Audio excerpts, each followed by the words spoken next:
Rešpekt a hranice pri výchove. Prečo deti potrebujú oboje? V posledných rokoch sa medzi rodičmi čoraz častejšie hovorí o rešpektujúcom prístupe k deťom. Je to dobrá správa.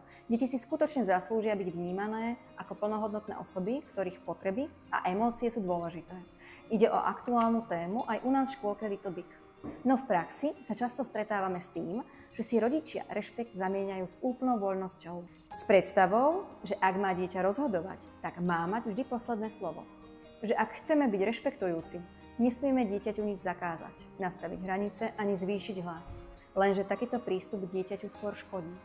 Ak dieťa s veľkou emóciou zareaguje na zadanú hranicu a my ustúpime, tak učíme dieťa, že veľkou emóciou hranicu dokáže posunúť. Tým pádom má dieťa do budúcnosti tendenciu emocionálnu reakciu zväčšovať a pre nás je o to ťažšie ďalšiu hranicu ustáť.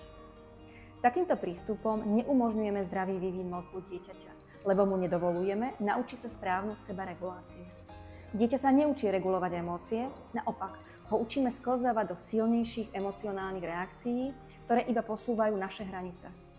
Dôležitou súčasťou tohto procesu je, že dospelý musí byť schopný spracovávať svoje vlastné emócie, aby dokázal ustáť silnú emocionálnu reakciu dieťaťa.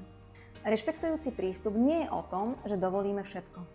Rešpektujúca výchova znamená, že dieťa vidíme a počujeme, že jeho pocity nebagatelizujeme, že mu nedávame vinu za to, že ešte nedokáže regulovať svoje emócie, lebo je to úplne normálne. Zároveň to ale neznamená, že dieťa vedie domácnosť. Naopak, rešpektujúci prístup sa opiera o jasné hranice. Také, ktoré dieťaťu dávajú pocit bezpečia. Pomáhajú mu orientovať sa vo svete a učiť sa, že jeho správanie má dôsledky. Čo sa stane, keď dieťa narazí na prvé hranice mimo domova? V škôlke, v kolektíve sa často stretávame s deťmi, ktoré doma nikdy nezažili jasne nastavené hranice.